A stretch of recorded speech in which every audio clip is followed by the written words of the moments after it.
All right, so you're here to really get into the weeds, huh?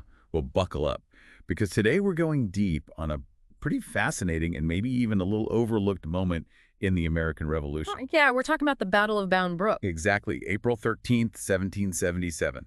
That's right. Think about it. We're talking early 1777, right? The Continental Army's kind of catching their breath after those big wins at Trenton and Princeton. Right, winter quarters at Morristown? Right, they're in Morristown. And the British, well, they're holding on to New York City and still have a decent grip on northeastern New Jersey, but things aren't exactly peaceful for them. Not at all. More like a constant headache for the British, wouldn't you say? Oh, yeah, definitely. And our sources really paint a vivid picture of this sort of guerrilla war that was going on. Yeah, American militia, sometimes with some Continental regulars mixed in, are just constantly harassing those British and Hessian outposts. Exactly. Disrupting supply lines, keeping the redcoats on edge, just making life difficult. And smack dab in the middle of all this action was Bound Brook. Bound Brook was strategically vital for the Americans because of its location right on the Raritan River. Right, a perfect spot for launching those attacks. Exactly. And not just that, it also controlled three crucial bridges over the Raritan. Bridges the British would definitely need if they wanted to try and take on Washington's main force up in Morristown. Precisely. So we've got this American outpost right in the middle of this small war. It's Petite Guerre. Yes, this petite guerre.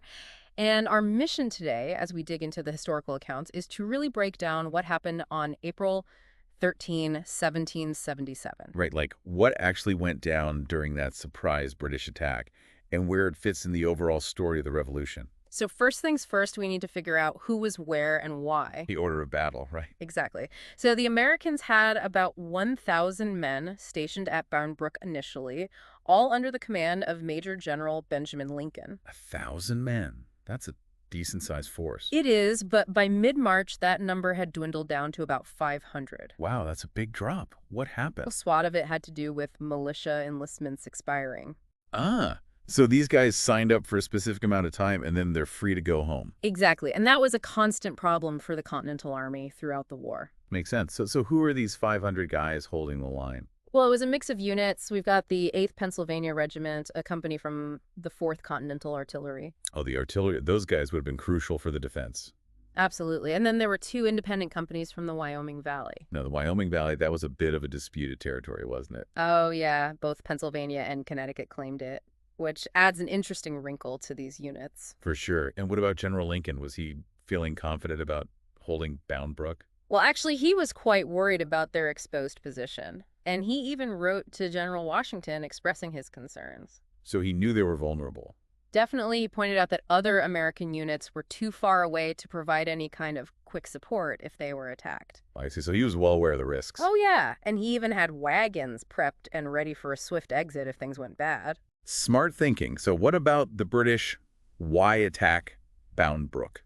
Well, Lieutenant General Lord Charles Cornwallis, the guy in charge of British forces in New Jersey, was understandably pretty fed up with this constant petite guerre. That nagging harassment from the Americans. Right, and he was looking to strike back hard. A show of force. Exactly. In fact, the source we're looking at mentions that Cornwallis had already requested a plan of attack from Captain Johann Ewald. And who is Ewald? He was a Hessian Jaeger captain known for his skills in scouting and light infantry tactics. So Cornwallis wanted to hit back quickly. It seems so, but there was a problem. What was that? Well, the attack required the British to ford the Raritan River. And that wouldn't have been easy during the winter months. Not at all, so they had to wait until the spring. So by April, the time was right, and the British were ready to make their move. And they came in force over 4,000 British and Hessian troops, all under Cornwallis's command. Wow, that's a huge number compared to the 500 Americans at Bound Brook. Definitely, it was a well-planned surprise attack designed to completely overwhelm the American garrison. A multi-pronged assault, right? Exactly. 3 prongs, each with a specific objective. So let's break down these prongs. Who was leading the right flank? That was Major General James Grant, and he had a sizable force under his command. Such as? Well, he had the Hessian Jaeger Corps. Those were like elite light infantry or skirmishers. Exactly, often used for scouting and raiding. Makes sense. And who else? He also had grenadiers from the English Brigade of Guards, some of the toughest and most experienced British infantry. Those guys were the real deal. Oh, yeah, and to top it off, he had a detachment of British light dragoons for added speed and mobility. That right flank was packing some serious punch. They were, and their approach was from Raritan Landing, which is across the river from New Brunswick. Okay, so they're coming in from the east. Right, and critically, 2 companies of light infantry from Grant's force were given the task of cutting off the main road from Bound Brook to Morristown. Ah, so trying to block any American retreat. Exactly. Now, moving to the center column, it was commanded by Hessian Colonel Karl von Donop. Okay, and what did his force look like? He had 2 battalions of Hessian grenadiers, von Linsing and Minnigerode. Those grenadiers, they were the heavy hitters, right? Absolutely. Their objective was pretty straightforward: take the main bridge right at Bound Brook. So a direct assault on the heart of the American position. Exactly. And lastly, we have the left flank, personally led by Cornwallis himself. Okay, and what did he bring to the party? He had 2 battalions of British light infantry, the 1st Battalion of Grenadiers, and another detachment of light dragoons. So a mix of speed and firepower. Exactly, and Cornwallis's plan was to take a longer route fording the Raritan River upstream from Bound Brook. Okay, I see. So he's trying to swing around and block any American retreat to the west. Precisely, essentially trying to box them in from all sides. So we've got this 3-pronged attack unfolding under the cover of darkness. What happens when these British and Hessian forces finally converge on Bound Brook? Well, according to the account, the first contact came from Ewald's Jägers leading Grant's column. So the right flank makes first contact. Exactly. They ran into American sentries south of Bound Brook. And what happened? Well, this is where things get interesting. It seems that Ewald, in the heat of the moment, misjudged the situation. How so? Well, he thought he was engaging the main American defenses, not just forward pickets. I see. So he pushed forward aggressively. Exactly, driving the American sentries back towards their main redoubt. And that's where they would have had their cannons set up. Exactly. So by sunrise, the situation for the Americans had become pretty dire. Oh, yeah. With von Donop's column arriving at the bridge and Cornwallis's forces closing in from the other side, Ewald's initial attack had inadvertently helped to almost encircle the American outposts. They were caught in a pincer movement. Basically, and it became clear to the defenders that they were in serious danger of being completely trapped. So what did they do? They started to pull back. Colonel von Donop, in his report, actually said that General Lincoln must have retired en profond négligé. What does that mean? Basically, he's saying Lincoln left in a huge hurry, maybe even in a bit of a panic. Not a good look. No, and to make matters worse, the account mentions that Lincoln's personal papers were captured during the retreat. Oh, that's a significant loss. Yeah. Potentially valuable intelligence for the British. Exactly. Who knows what kind of information those papers contained? So despite the surprise and forcing the Americans to retreat, was the British plan perfect? Not quite. Our source points out a couple of key issues. Like what? Well, firstly, Ewald's early engagement, while it did push back the sentries, might have actually alerted the main American force sooner than intended. So it might have given them a bit more time to react. Possibly. And secondly, and this was probably more crucial, the British units tasked with cutting off the road to Morristown were late getting into position. Oh, that's a big mistake. It was a major oversight that allowed a good number of Americans to escape along that very road. So the British achieved tactical surprise, but their attempt to completely bag the entire American garrison fell short. Exactly. So what happened next? Well, the British plundered the outpost. What did they get? They captured cannons, which were always in high demand for the Americans. They also seized ammunition and other supplies. Essential war material. Absolutely. And they withdrew back to New Brunswick later that same morning. Okay, so what about casualties? How bad were the losses? Well, on the British side, it's surprisingly light. General Howe, the overall commander, reported no deaths and only 7 wounded. Wow, that's incredibly low for an attack like this. It is on the American side, though. The reports are much more varied. Oh, really? Yeah, the battle summary in our source suggests anywhere from 40 to 120 Americans killed, wounded, or captured. That's a pretty wide range. It is General Lincoln himself reported 60 of his men killed or wounded. Okay, and what about the British reports? Howe, in his report, estimated about 30 Americans killed and 80 to 90 captured. So, still a fair number. Yeah, and even Washington's initial assessment of trifling losses was later revised to 35 to 40 killed or captured, and the loss of 3 field cannons. Plus, another report mentions 2 cannons, 2 officers, and 20 men from Colonel Proctor's regiment being captured. Right, so the American losses were definitely more substantial than initially thought, especially with the loss of artillery and men. So what was the American response to this attack? Well, they reacted swiftly. Washington immediately dispatched a sizable force under Major General Nathaniel Greene to retake Bound Brook. So they weren't just going to let this slide. No, but by the time Greene and his men arrived, the British had already finished their raiding and headed back to New Brunswick. Ah, so they just missed him. Yeah, but Greene did send out a detachment to harass the British rearguard.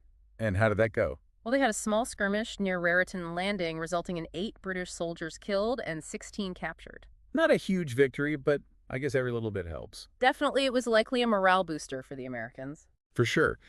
I found a really interesting detail in our source that kind of brings the whole situation to life. Oh, really? What's that? Well, apparently, on the very day of the battle, Generals Lincoln and Greene both used the same house for meals, No way, which house? the Van Horn House, Yeah. also known as Convivial Hall. That's amazing. Yeah. Lincoln had breakfast there before the attack, and then just hours later, Greene had dinner there after the Americans retook Bound Brook.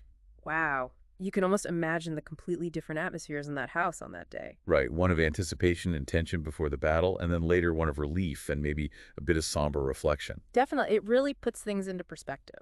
So zooming out a bit, what were the larger strategic implications of the Battle of Bound Brook? Well, it definitely rattled Washington. He was concerned about the effectiveness of their intelligence gathering and the overall security of their forward positions. It exposed some vulnerabilities. Exactly, and it also raised questions about whether this signaled an early start to the British campaigning season. And did it? Well, it turns out that it didn't. The Americans received intel a couple of weeks later that the British were actually planning to take the field around the beginning of June. So a bit of a false alarm, but still a valuable lesson learned. Absolutely, and it seems like the attack really influenced Washington's strategic thinking. How so? Well, he likely concluded that Bound Brook was just too difficult to defend effectively against a determined British assault. Especially with limited manpower. Right, so on May 26, he made the decision to completely withdraw the American garrison from Bound Brook. So a strategic retreat. Exactly, and it was part of a broader repositioning of the Continental Army. Okay, tell me about that. So by May 28th, Washington had moved a portion of his forces from their winter quarters in Morristown to a new entrenched camp near Middlebrook. And why Middlebrook? It was a much more defensible position nestled in the Watchung Mountains. So he could keep a close eye on any British movements coming out of New Brunswick. Exactly, and they also had other troops stationed near Princeton, further strengthening their overall defensive posture. So a much more consolidated and secure position. Right now, the source also mentions some subsequent British movements. What happened? On June 12th, General Howe marched out of New Brunswick with a large force, over 18,000 men. Wow, that's a lot of troops. Yeah, and they marched right through Bound Brook, getting as far as Somerset. So they were probing the American defenses. It seemed so, but Washington wasn't fooled. What tipped him off? He noticed that Howe had left behind his heavy baggage. Ah, so this wasn't a full-blown offensive, just a reconnaissance in force. Exactly. So Washington wisely chose to stay put in his fortified position. He wasn't going to risk a battle on unfavorable terms. Right. And after this unsuccessful attempt to lure Washington out, Howe abruptly retreated back to Piscataway on June 19th. And how did Washington react? He sent some of his troops to pursue the retreating British and moved his main force down from the Watchung Mountains to keep an eye on their next move. So this back and forth around Bound Brook eventually leads to a major strategic decision by the British. That's right after these limited engagements. Howe ultimately decided to embark his army onto transports and sail for Chesapeake Bay. And what was his objective there? To capture Philadelphia, the American capital, but he chose to approach it from the south, a decision that would have huge consequences for the rest of the war. Absolutely. Yeah. So as we wrap up this deep dive into the Battle of Bound Brook, what are the key takeaways for our listeners?